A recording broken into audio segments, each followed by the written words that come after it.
Good morning, church. I hope you're drinking good coffee this week. So it's my privilege to introduce our speaker today, and the backstory is 41 years ago. Feels like it was just yesterday, but 41 years ago, I was a senior at UCLA and had been on the UCLA swimming team for 4 years. We were a good team, and we had some great swimmers, and one of those great swimmers was a guy from Michigan named Dan Stephenson. And we became friends there, swam together, bonded through that unique experience of swimming in that day. And then I graduated, went on to the UW for grad school, and off into life. Didn't know Jesus at that time, but God would take care of that a little bit later.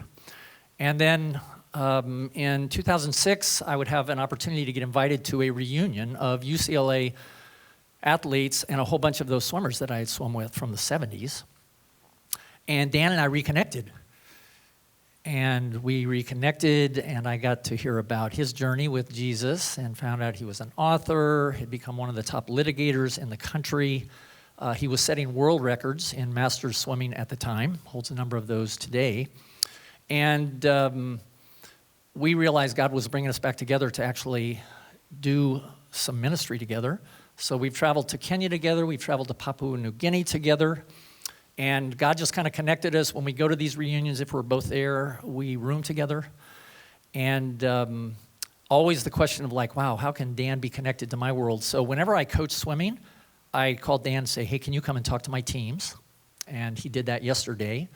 But about 6 months ago, when I knew that this was going to be coming, I also said, I'd like for you to meet Tim Richards and hear about what Dan's doing these days in his law career, because he has become connected as one of the experts in human anti-trafficking. Not trafficking, anti-trafficking. And we realized this Sunday would be an opportunity for him to share about really a great message for us as a church, but also to share a little bit about that journey in trafficking, the world of trafficking that began with a girl who came into his life in the legal practice about 10 years ago or whatever.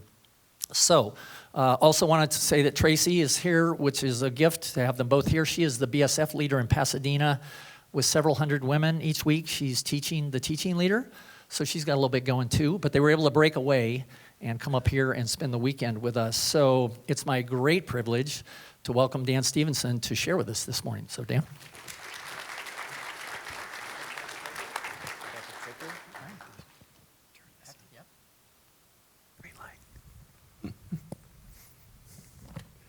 Good morning. Angela was a human trafficking victim at the age of 13. Angela, a girl, became a human trafficking victim at the age of 13. She grew up in Mexico in a poor, small town, but she had a happy childhood. She was being raised by her grandmother and her grandfather, who she called Mommy and Papi. Her biological mother had given birth to her when she was a teenager and couldn't raise her. So she was with her Mommy and Papi, her grandfather and her grandmother, and she enjoyed going to school. She was becoming a young lady. She had friends. She liked her life there. This is a true story, by the way. I changed the name. Angela's not her real name. So when she was 13, her biological mother came back to the family home where Angela was living. And she said, Angela, I'm going to America. Come with me. You'll get a good education, and America's a great place. You can live there. You'll have a great life. And Angela liked the life she had. She loved her Mommy and Papi. She didn't really want to go, but here was her mother sort of reconnecting with her and offering her an opportunity to go to America. And everybody in her town had heard that America was such a great place. So kind of reluctantly, she agreed. And off they went without even saying goodbye to Mommy and Papi. And they had a rather harrowing journey through Mexico and then across the border into the United States. They were chased by a helicopter, crossed a river overnight, arrived in the United States, and a big truck picked them up. And inside the truck, or maybe it was a van, there were a whole bunch of other people, mostly women and other girls. And this truck or van took them to a house in Houston, Texas. And there were even more people there, and that was sort of the central base for this operation that I'm going to tell you about. But Angela didn't know yet what was ahead of her. She went shopping for clothes with her mom, her biological mother, who she didn't call mom, she called her by her name. And they went to pick out clothes, and Angela thought she saw some nice clothes for school. And she said, "How about these?" to her mom. And her mom said, "No, you'll be wearing these." And they were the clothes of a prostitute. And that was the start of a very, very grim reality for Angela. So she was put into a prostitution ring at the age of 13. And there were men involved in this, sort of the leaders of it. One was her mother's boyfriend. And her mother's boyfriend was physically and psychologically abusive, took all the money. Angela had to work pretty much every day. She had to work 11 hours a day. She had to sleep with 4 men every hour. That adds up to a lot. And it was hard. A lot of the men abused her. It was physically hard. It was emotionally hard. She was threatened. And she just had no hope. She had no friends. She wasn't able to go to school. She didn't have a phone. She couldn't talk to anybody. She had no social life at all. It was just an abusive situation, day in, day out. She saw no end to it. Now, let me stop there and go outside the story. That reality that Angela faced is something that thousands of teenage girls, maybe millions throughout the world, face every day. That's human trafficking. Human trafficking is forcing somebody to work, and the work could be sex, like prostitution, or it could be manual labor or other kinds of labor, forced to do it against your will. And there's a financial element involved. Somebody makes money off of you. You're treated like property. It's slavery. It's modern slavery. And that goes on in the world every day, the world we live in, the United States, the state of Washington. There are more slaves in the world today than there ever have been in history. It's a growing phenomenon. And so the reality that Angela faced in Houston, Texas, was a shock to her, but it's a common thing in our world. So back to Angela's story. After a few months, maybe 3 or 4 months, the FBI raided this bar in Texas that was the home base for this prostitution ring. And there were both girls and women who were operating as prostitutes in this bar. The FBI broke it up, and they separated the girls and the women, and the girls were detained. And what do you do with a 13-year-old girl who's been trafficked as a prostitute? What do you do? If you put her back out on the streets, the statistics tell us, and the grim reality of it is, the traffickers will reacquire her. If not the same traffickers, then new traffickers, because they're incredibly vulnerable. So in Angela's case, the perpetrators, the top perpetrators, including her mother, they were still at large. So they couldn't put Angela out on the streets in Houston. So they sent her to Detroit for her safety. I'm glad to hear some chuckles, because that is kind of ironic, isn't it? Most people don't think of Detroit as a safe place. But it is far away from Angela's traffickers. So they sent her to Detroit, and there happens to be a significant Mexican community in Detroit, and there were social service agencies that were able to place her in a foster home and take care of her kind of immediate needs. So Angela goes off to Detroit. She's 14 now, And she'd never seen snow. She did not speak a word of English. She didn't want to go to Detroit. And she didn't think she'd done anything wrong. She hadn't done anything wrong. So she's placed in a foster home with a mother, but no father in this home, African-American mother, inner city Detroit. There were 3 other girls in the home. They all eventually ran away. So can you even imagine the challenges that Angela faced? One of which was she was about to enroll in a Detroit public high school, speaking no English. But the most immediate need that she had was a legal need. She was in the country illegally.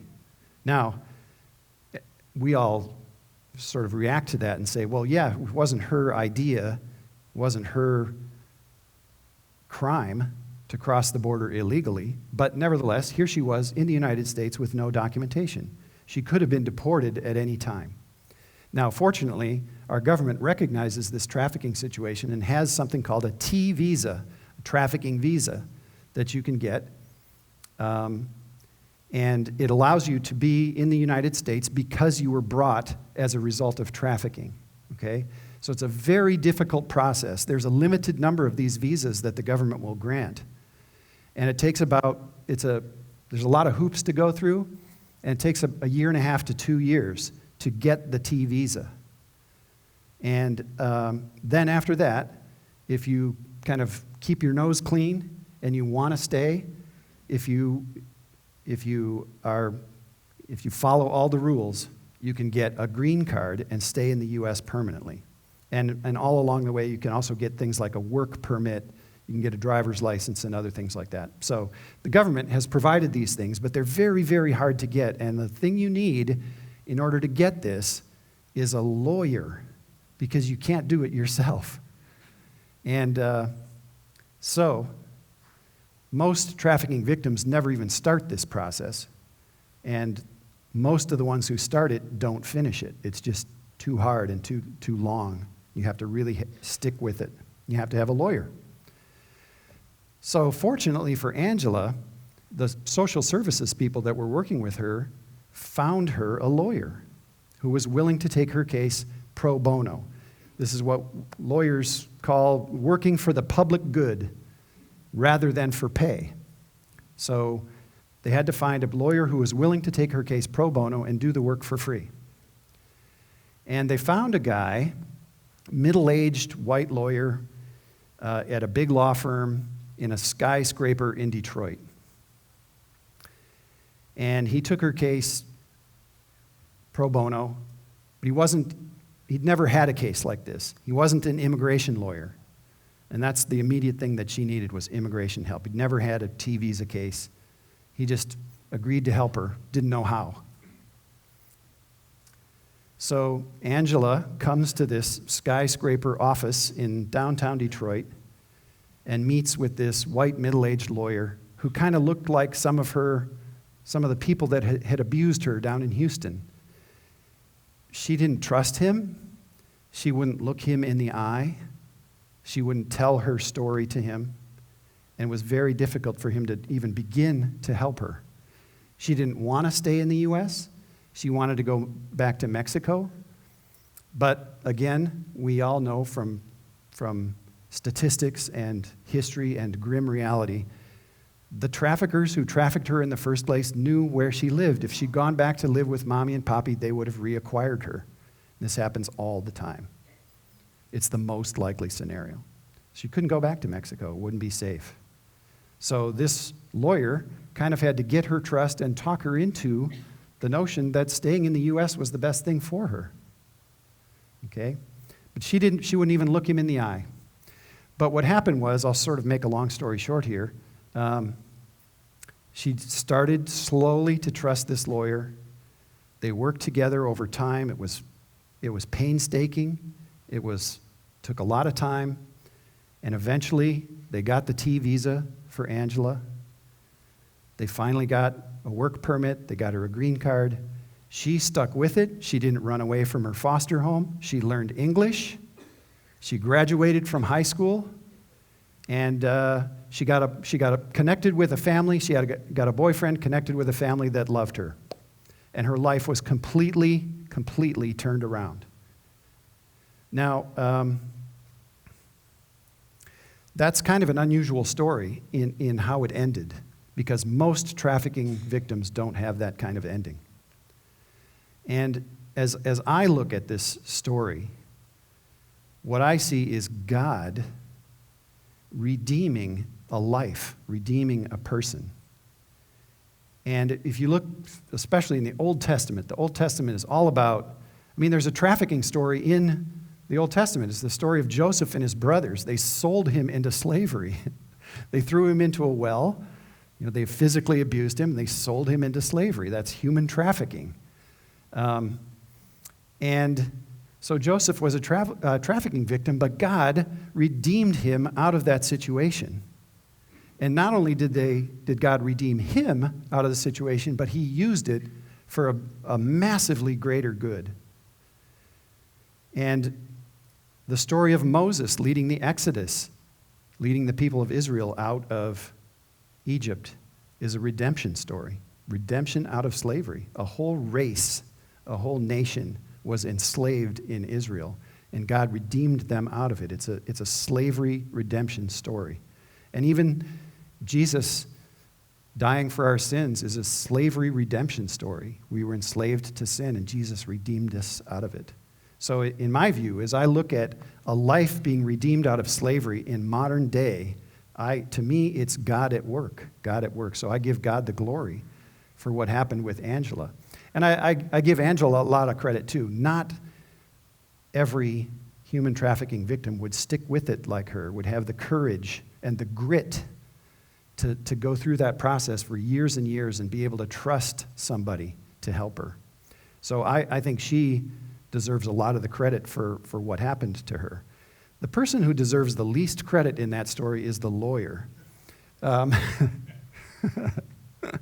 And, okay, how many of you figured out that I'm the lawyer in that story? At first, I thought that the Detroit part was going to throw you, but then Britt said I was from Michigan. And you can probably hear it in my accent. I think I have no accent, or at least if there is one, it's the best accent. But I'm told that there is a distinct Michigan accent, and I have it. So I'm the lawyer in that story, and I'll tell you, I'm going to tell more about how I got involved in Angela's case a little bit later, but I stumbled into it. And I brought virtually no skills to the table. I had skill as a lawyer, but I had no skills in the specific kind of law that was involved in that. And God used it. God used it. So in my view of what happened with Angela is God redeemed her. God did the work. And he used her courage and grit, and he used my legal skills in some way, okay? And that's kind of important to the story I'm going to tell in a minute. But first, I want to break the tension by showing you a picture. I'm going to come back to Angela's story, but let's see. I have to turn this on. Yes, and then there we go. Okay. Can you find Pastor Britt in this picture? He's in the back row, second to the right. He had a little bit more hair back then. And I'm in here too. I'm in the second row from the front on the far right. So that was our swim team in I think we've pegged this to the fall of 1977, so 42 years ago. And that's what our team looked like. And that picture was published in the biggest swimming publication there is. It's called Swimming World. And that was the UCLA team in the fall of 1977. As Britt mentioned, he and I entered UCLA approximately the same time, knew each other as 18, 19-year-olds, but neither of us was a Christian. Britt became a Christian after he left UCLA, and I became a Christian while I was at UCLA. And the other sort of common thread of our stories is that our wives, girlfriends and then wives, were instrumental in our coming to know the Lord. So you can imagine, we went our separate ways. We didn't know. I didn't know Britt was a Christian. He didn't know I was a Christian. And 25 years later, I heard from one of my other teammates that Britt was a missionary and living in Papua New Guinea. And I said, wow, I have got to learn that story. And a few years later, we reconnected and learned each other's stories, and great, great stories. So let me show you another picture. This is one of my favorite pictures of Britt and me. This is in Meru, Kenya. Meru, Kenya. And you can see Britt's got on the shirt of Zimzam Global. Britt and I were privileged to be at the founding of Zimzam Global. It's a great, great ministry. And what we do with Zimzam Global is we go to places like Zimzam is Zimbabwe and Zambia. We started in Africa. We've been to India and Papua New Guinea and Dominican Republic and other places too.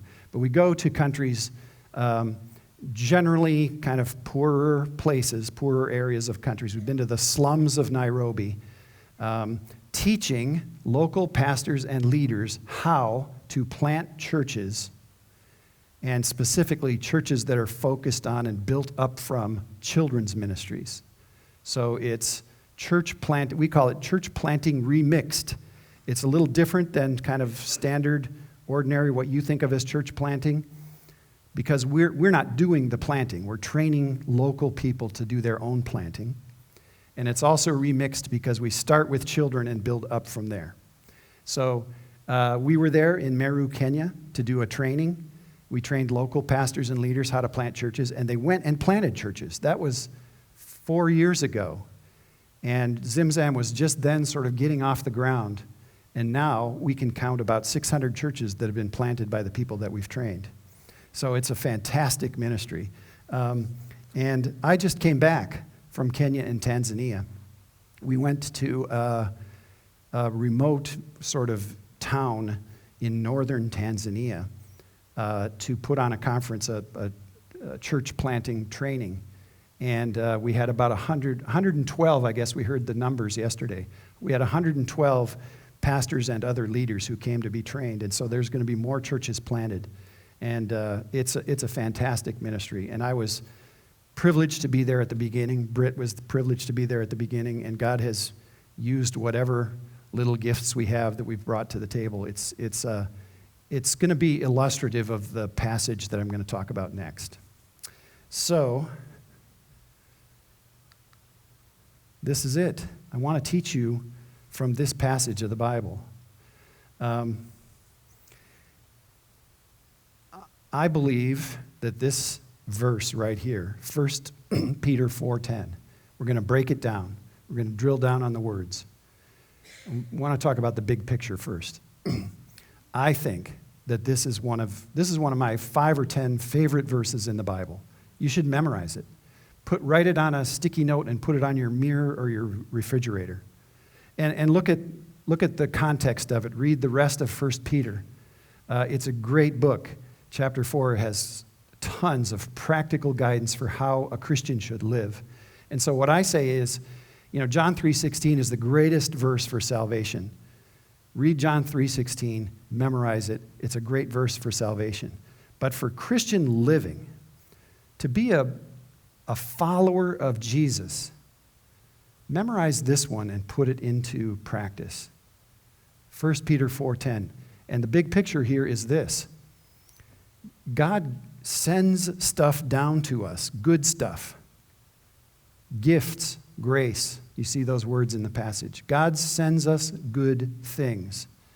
And the immature person would say, wow, look at me, I've got this great thing. I must have God's favor. I'm going to soak it up. I want people to admire me because I have this cool thing. And this verse says, no, you're thinking wrong about that. That gift that I gave you is actually not for you. You're going to get some benefit from it for sure.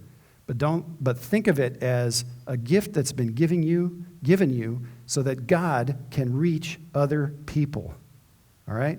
That's what a mature follower of Jesus is going to live out on a daily basis.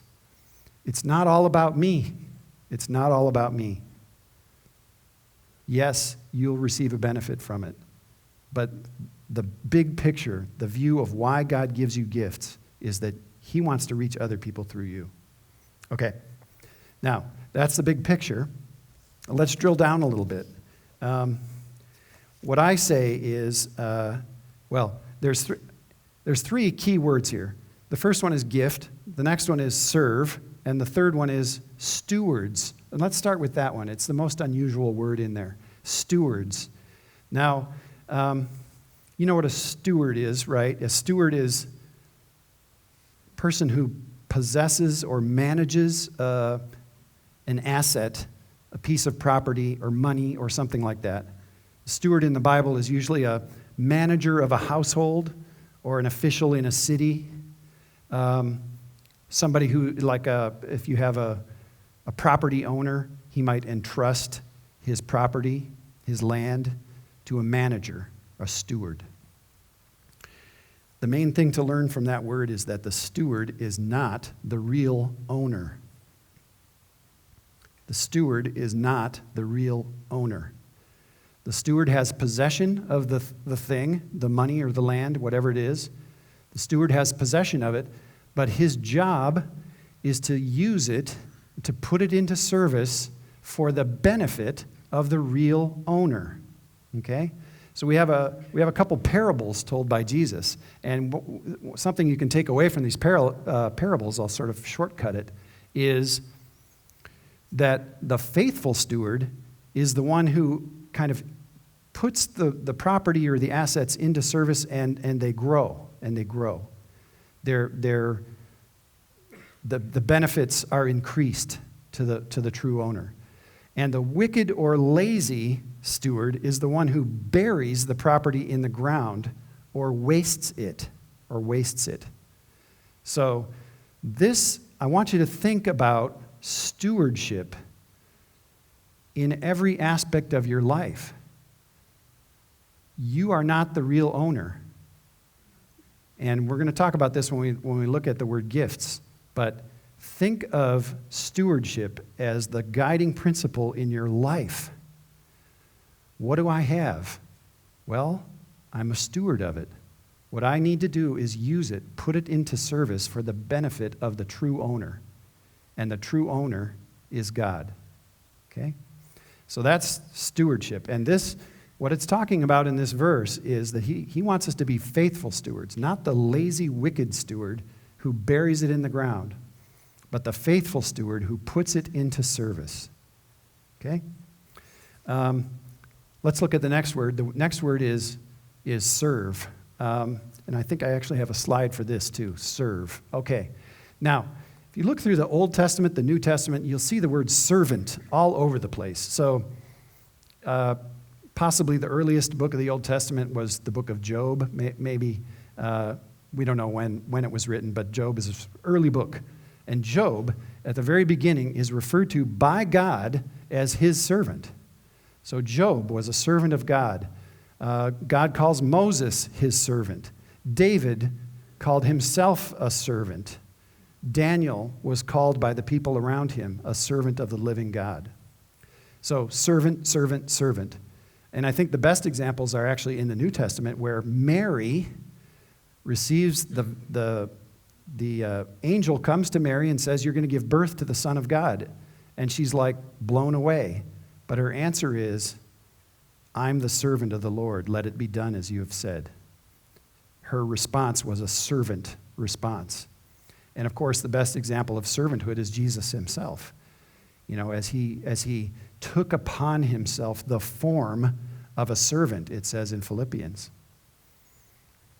And he says in I think it's Matthew 20, he says, "The Son of Man came not to be served, but to serve."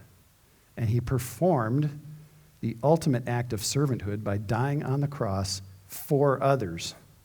And we saw that in 1 Peter 4:10. Use your gifts to serve others. So, servanthood is a lifestyle. It's an identity. Peter, a servant and apostle of Christ. Paul, a servant. James, a servant. Jude, a servant. This is how they start their letters in the New Testament. Servant, servant, servant. That's our identity as well. We're servants. And so if you come into Christianity, the immature view is, well, I'm something special because God saved me. No, that's not the view. You're a servant. You're a servant of the living God, just like Daniel, just like Moses, just like Jesus. Servant. So, Jesus was born not in a palace, not in Hollywood. He didn't come to be famous. He didn't come to be a military general or an emperor. He came to be a servant. He was born in a manger in Bethlehem. Servant. So think of yourselves. Your identity as a follower of Jesus is to be a servant. Okay?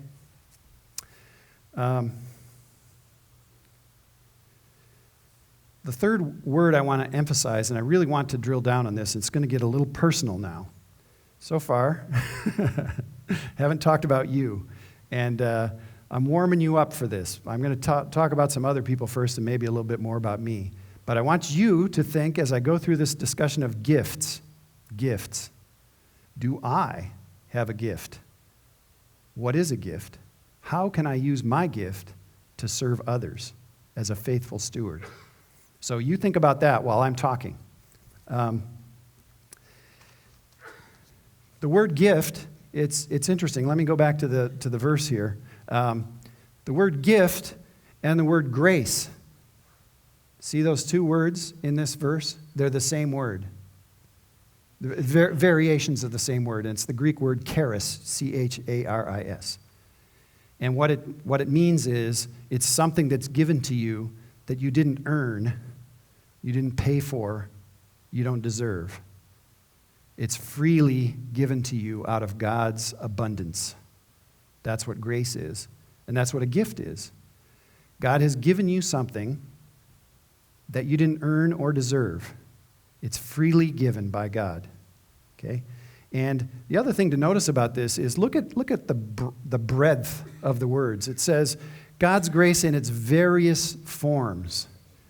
And it says, whatever gift, each of you. So these are broad terms. The concept of a gift, there's a couple of lists of spiritual gifts in two parts of the New Testament, but there's also lots of other discussions about gifts. And even the lists in those 1 Corinthians and Romans, they're pretty broad things. But I want you to think expansively about what gifts you have. Don't think about, do I have the gift of preaching or teaching? Yeah, that's listed in the spiritual gifts. Some people have that, some people don't. What gift do you have? And think expansively about what gifts are. So, if you look beyond those two lists of spiritual gifts, you'll find that hospitality is referred to as a gift. Children are referred to as a gift of God. Money is sometimes referred to as a gift. Paul said that he had the gift of celibacy. Now, there's a rare gift, and Paul had it. Not everybody has it, but it's a gift. God gave Paul the ability to remain celibate. So you're starting to see that the notion of gifts is pretty broad. And I'll just tell you, I'll just sort of cut to the chase. I've been a Christian for 43 years. And I'll tell you, there's not one single good thing I have that isn't a gift from God. So that's how I want you to think. Think expansively. What's your gift? How'd you get it? What does God want you to do with it? So let me tell a couple stories. The first one is sort of low-hanging fruit. It's an easy one. You know the story.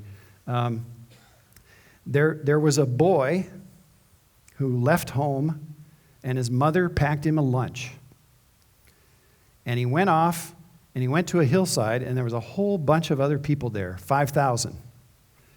And it got to be lunchtime, and somebody said, "Hey, it's lunchtime. Anybody got any food?" And nobody had brought food except for the little boy. And he opened up his pouch, and he said, "Here." And Jesus fed 5,000 people with the food that the boy brought. Now, think about this in the terms of 1 Peter 4:10. The boy didn't multiply the loaves and fishes. He didn't do the miracle, right? He didn't do the miracle. What did he do? Well, he opened up his pouch and he said, "Here."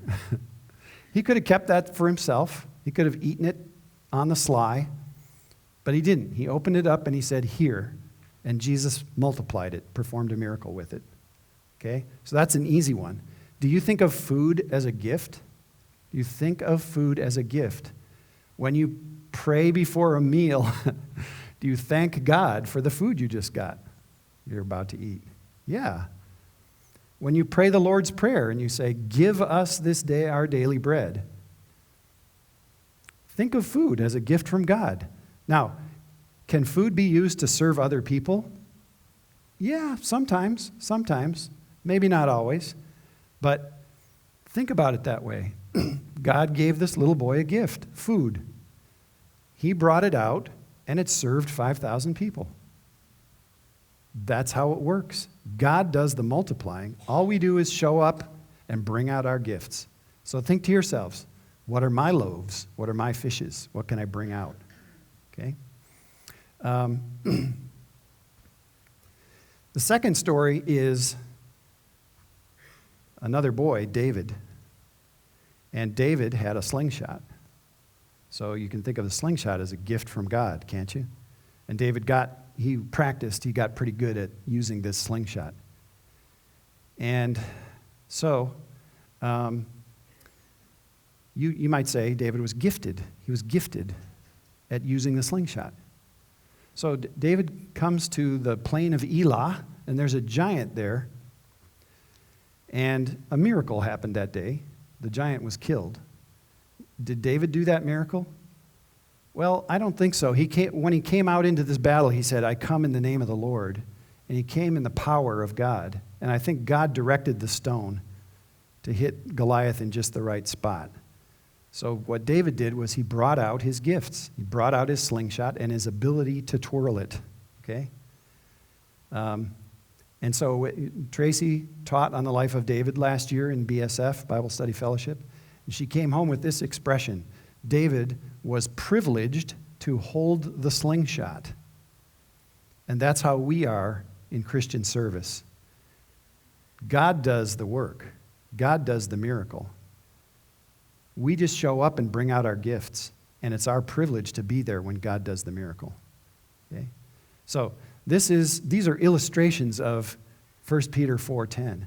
And now I want to talk about me, about my application of this, because it took me a long time to figure this out. And maybe I should have had somebody preach this to me before I wasted all that time. I made the decision to apply to law school when I was 21 years old, and I'd been a Christian for 2 years.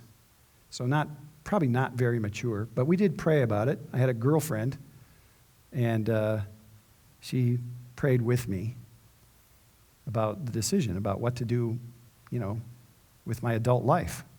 And the decision was apply to law school. And we prayed about it, and I think God led me to do that. And so I went to law school, and I studied hard, and I got a diploma at the end of it. And it was hard work, yes, but what I would say is that diploma from law school is a gift from God. It's a gift from God. So I went and took the bar exam in Michigan, passed it, and I got a license to practice law. And I would say the same thing about the license. It's a gift from God. As it so happens, over the course of the years, I took 2 other bar exams, 2 other states, so I have 3 bar licenses. They're all gifts from God. And I've developed a little bit of skill as a lawyer over the years, and I say that skill is also a gift from God. So, I've got a diploma, 3 bar licenses, and some skill as a lawyer. Those are gifts from God. How can I use those to serve other people? And the story is that I was sitting in a seminar as a presenter for, the seminar was called Healthy, Happy Lawyers. And it's sort of like, who cares if lawyers are happy? It's sort of like happy great white sharks or something. But it turns out that lawyers cared. And so they put me on the panel as healthy because I'm a swimmer. And sitting next to me was a guy who was, I guess he was happy. And he was a lawyer who was happy about the work he was doing. And the work he was doing was human trafficking work. And I literally had never heard of it. And I said to him at a break, I leaned over and whispered to him, "What's human trafficking?" And he told me about it. And I said, "I'm against that." And he said, "Well, great, take a pro bono case." And 3 months later, Angela came to my office. And so, what I've kind of learned, what I've developed as my view of the world over the years is that these are gifts. The diploma from law school, the licenses, the skill, these are gifts from God. How can you use these to serve other people? And the human trafficking stuff came to me, I think it was a God thing. I wasn't looking for it. And, this is a verse from Isaiah, and I just found out that maybe you saw this verse last week in a different context. But this verse in Isaiah is like a laser beam into my brain, right? So I look at this, I read, "Learn to do right, seek justice, defend the oppressed, take up the cause of the fatherless, plead the case of the widow." And it's like that verse was written directly to me. Mr. 3 bar licenses. Do you know any oppressed people? Yeah, I kind of do. And so, I'm no expert in human, I wasn't at the time. I took a case, I started to become, and then over the years, so I met Angela 11 years ago, and over those 11 years, I've gotten more and more human trafficking cases to the point where this past March, I made a decision in my career. I'm getting old, okay? I see the end. What I want to do in the last few years of my career is serve others by bringing my human trafficking expertise to the table. It's a gift. The opportunity to provide legal services to Angela was a gift. The opportunity was a gift. The law license is a gift. The diploma, all that stuff is a gift. How can I use it to serve other people? And this verse, it took me 30 plus years to hear God speaking to me through that verse. And I literally changed my career because of it. So, I guess my message to you, the big picture message, before I get to that, let me just sort of stand aside. Let me come over here. I want to speak to my fellow seniors for a minute, okay? The lawyer in Angela's story was middle-aged. That was me 11 years ago. Forget it. I'm old now. I'm old. So let me speak to you, fellow seniors, for a minute. If you read the book of 1 Peter, which I urge you to do, just go read the whole book, 1 Peter, 5 chapters. You'll sense, I think, you fellow seniors, you'll sense the urgency in that letter. Why? Well, Peter was expecting the return of Christ any day, which is still true for us today. But I think I sense the urgency more now that I'm old. I sense the urgency more now that I'm old. And so I say, all this, when I was 25 years old, I said, oh, I got plenty of time for that. I got plenty of time for that. Maybe God will call me into full-time ministry someday. I can wait and see. I don't know. Now I'm old. And I feel like I don't have that much time left. I don't know. Maybe I have 30, 40 years left. I have a swimming teammate who's 98 years old. It's good for you. Maybe I'll live that long. I don't know. But at age 62, almost 63, I have a sense of urgency that I didn't have 30 years ago. And I think you may have it too. You may have it too. And you younger folks, I'm not telling you to wait until you're 62 or 63. Maybe there's an urgency even at your age. But this I know, you were created and you were redeemed in order for God to reach others through you. Okay? I know that for sure. And whatever sense of urgency you want to apply to that, I'm applying more urgency now than I did when I was younger, because I don't know how many years I got left. Okay? There's no retiring from 1 Peter 4:10. You have gifts. You have gifts. Maybe as a senior fellow senior person, you have different gifts or more gifts than you had when you were younger. I don't have children at home who depend on me anymore or my paycheck. It gives me a freedom. It's a gift. How am I going to use that gift? Well, go to Kenya and preach. Apply your bar license to human trafficking victims. Okay, I'm overtime, right? I've busted through. All right. Listen, here's the takeaways. Number one, figure out what your gifts are and think outside the box. Please, think expansively. What are your gifts? It took me forever to realize this.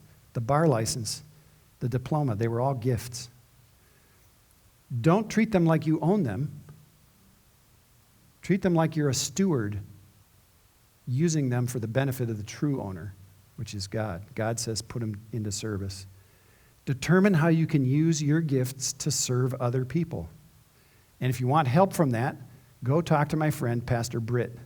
He'll help you figure out how to serve. You can serve inside the church. You can serve outside the church. Okay? Think outside the box. Number 4, take a step of faith. It says be a faithful steward. Take a step of faith. The boy opened up his pouch and put out his food. That was a step of faith. Okay? He could have kept it for himself. Serving is an act of faith.